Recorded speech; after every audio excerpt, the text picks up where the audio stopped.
Una, una pregunta complicada. Sello de distinción yo creo que tiene que ver con atender lo que ocurre en un sitio, ahí donde te piden un trabajo, y con escuchar, ¿no? Escuchar mucho las necesidades que se pretenden de esa arquitectura. Por lo tanto, no creo que existe un sello, sino más una manera de hacer, ¿no? Una manera de hacer que en cada lugar da un resultado u otro, ¿no? La arquitectura es verdad que siempre se habla de arte y técnica. Por supuesto que tiene mucho de técnica, de arte se discute mucho, si lo tiene o no, pero yo creo que tiene mucho de experiencia. No hay arquitectura si no existe una experiencia previa, si no hay una memoria de lo que ocurre o ha ocurrido con la arquitectura. Es decir, la arquitectura no sale como un proceso creativo, tiene más que ver con lo relacional, con la pregunta anterior, cómo respondíamos, con generar una estructura de lazos que tienen que ver un poco con necesidades y con relaciones humanas, ¿no? Que es a lo que damos respuesta. Si eso se considera arte, por supuesto que tiene mucho de arte, y la técnica es la que viene a ayudarnos a que sea posible hacer ese tipo de arquitecturas y dar ese tipo de respuestas a las necesidades que se nos piden. No lo sé, yo creo que he disfrutado de todos los trabajos que he hecho, incluso los fracasos también, ¿no? Como decían muchos, seguramente es de los que más se aprende, se disfruta más de cuando salen bien, se disfruta, pero bueno, enseguida se cierra carpeta para entrar en otros, y de los fracasos yo creo que te van siguiendo, ¿no? Y esos son los que de alguna manera permanecen dentro para no repetir algunos fallos que cometemos, ¿no? Como pensando que la arquitectura es una constante experimentación de los hábitats que compartimos. Muchas veces no se logra el éxito que se pretende. Es decir, el efecto que hemos previsto en el proyecto muchas veces no se consigue. Eso es un fracaso para una arquitectura, ¿no? Esos fracasos son los que un poco van sumando de alguna manera un marco de trabajo que van a guiar o que van a condicionar tu trabajo posterior. Es verdad que la madera se repite mucho en nuestros proyectos. No es un tema estético, no es un tema estilístico, sino tiene que ver más con buscar los materiales que se adaptan al proyecto que queremos hacer, en dos aspectos. Uno, en el económico, y segundo, en la capacidad que tiene ese material de conseguir lo que estamos proyectando en la cabeza, ¿sí? En este caso, o en casi todos los proyectos, cuando metemos madera consideramos que es un elemento, un material que todavía se puede tratar de manera artesanal, y en nuestros proyectos siempre compaginamos elementos o materiales muy industrializados con materiales que todavía se pueden trabajar de manera artesanal, para que nos dé una flexibilidad o una capacidad de decisión en obra, ¿no? Entonces sí podría ser que por ahí, bueno, quizá sea como una combinación entre lo más industrializado y lo más crudo, lo más artesanal, ¿no? Y sí, totalmente, incluso para rechazarlo, ¿no? Cuando llegas a un lugar, yo siempre digo, tienes que hacer ese lugar, lo tienes que hacer propio para pensar el proyecto, tanto por orientaciones, tanto por preexistencias, y muchas veces con una intención clara de borrar cosas que crees que no deberían de haber ocurrido, ¿no? Por lo tanto, es imprescindible la lectura del lugar y casi vivir el lugar antes de realizar un proyecto, ¿no?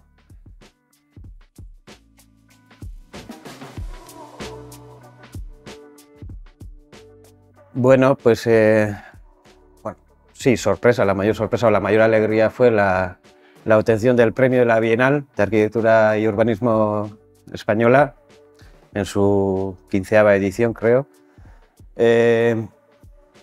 Bueno, son momentos de alguna manera que por lo menos te reconfortan, ¿no? Después del trabajo que supone realizar un proyecto como este, que aunque en tiempo no ha sido muy largo, sí ha sido muy intenso.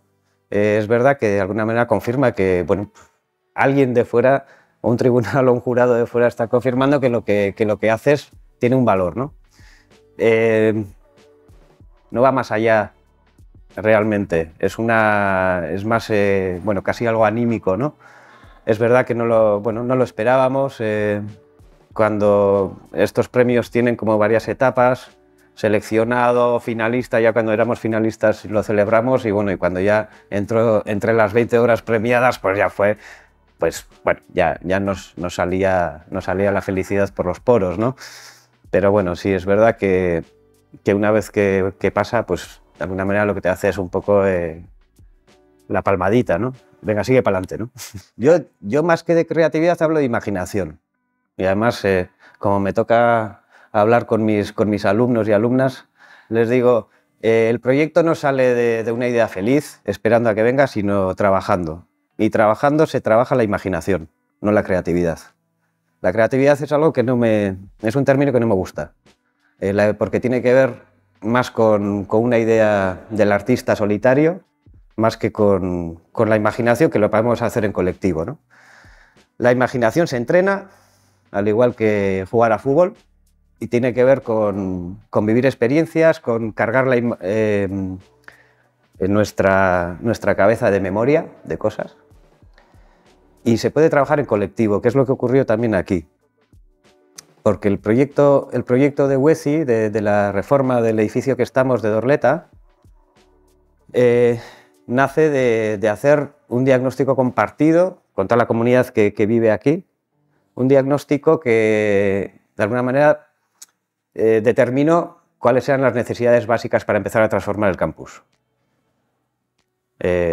Mesas de trabajo entre 50 y 60 personas, la imaginación que construyó todo aquel documento que se generó en común es la que llevó al proyecto a que sea como es.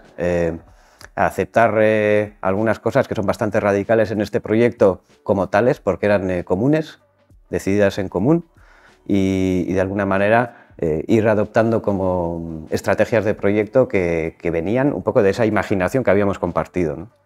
Entonces sí que insisto en que más que creatividad o inspiración, la arquitectura necesita de imaginación, y más ahora, porque tenemos que cambiar muchas maneras o dejar algunas de cómo hacíamos para entrar un poco en otra etapa de hacer arquitectura, ¿no? Hay que trabajar la imaginación. Y la imaginación lo ata con esto porque es un edificio que no es funcional, y lo explico. En este edificio lo que se pide es que la nueva metodología de enseñanza, al necesitar espacios flexibles donde el aula va cambiando 3 o 4 veces al día, casi no tengan una función determinada, que no sean espacios con nombre, sino que el edificio se adapte un poco a las necesidades y a los cambios que ocurren durante el día, pero también durante el curso. Por lo tanto, no podríamos decir que es un edificio funcional, sino que es un edificio que deja hacer que ocurren cosas, ¿sí? En este sentido, la estética es eso mismo. Veréis en el edificio que hay cosas que son tecnologías que hacen que ocurran las cosas, y todo lo demás, o gran parte del edificio, es bastante crudo, que era lo que decíamos en las mesas de trabajo. Hablábamos de dónde el edificio debería ser crudo para que ellos casi lo vayan transformando, los usuarios. Incluso llegamos a llamar el hall de abajo, le llegaron a llamar la playa, con la idea de la playa que está en constante cambio y en constante apropiación y borrado, ¿no? Por lo tanto, no es tanto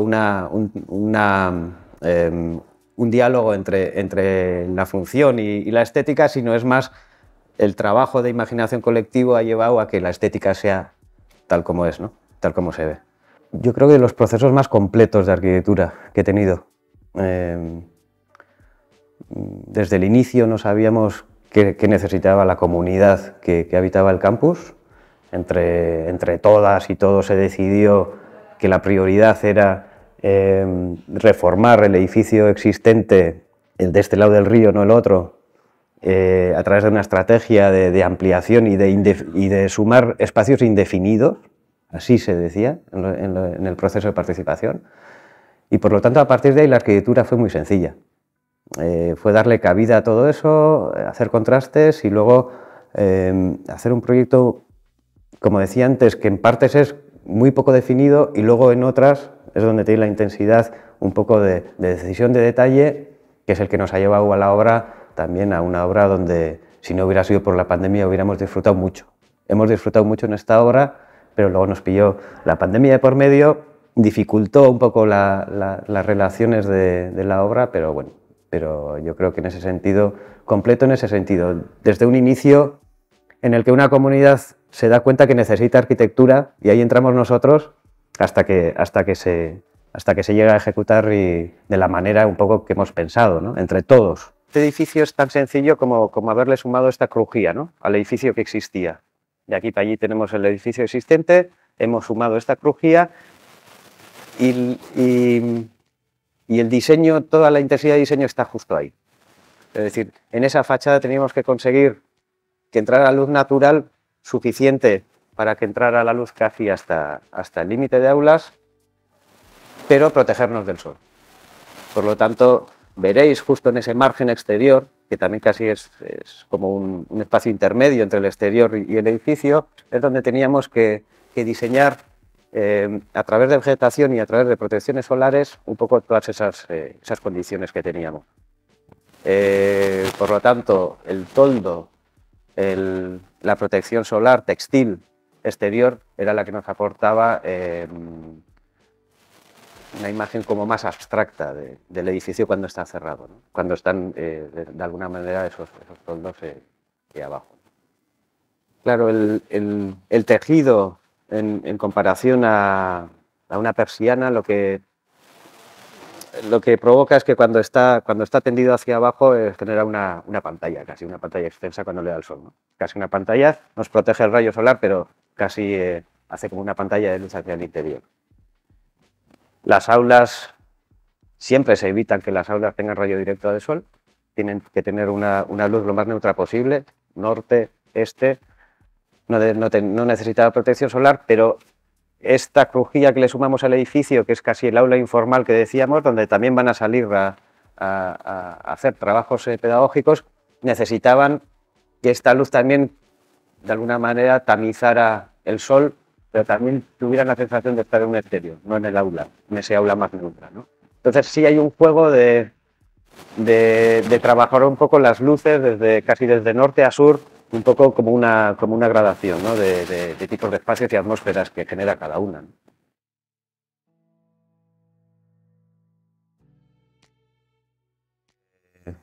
Que todos estamos cada vez más concienciados, por fin. Nos ha costado casi 50 años, pero también hay gente que ya te pide que su proyecto sea no dependiente y que esté basado todo en renovables, etc. También la gente entiende que cuanto más aísle su casa, menos dependerá también y menos demanda energética tendrá. Por lo tanto, yo creo que hay mensajes que están calando y, como decía en la pregunta anterior, lo que tenemos que empezar es a ser más rigurosos y más serios, ¿no? Con los mensajes que enviamos para no caer en trampas que puedan llevarnos un poco por el camino equivocado, ¿no?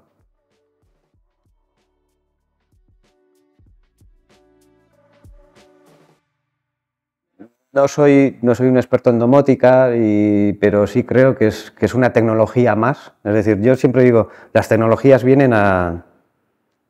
Bueno, las tecnologías aparecen. La pregunta es para qué han aparecido, ¿no? Entonces, por lo tanto, la domótica, si surge y se desarrolla para ayudar en esa transición de la que hablábamos, bienvenida sea.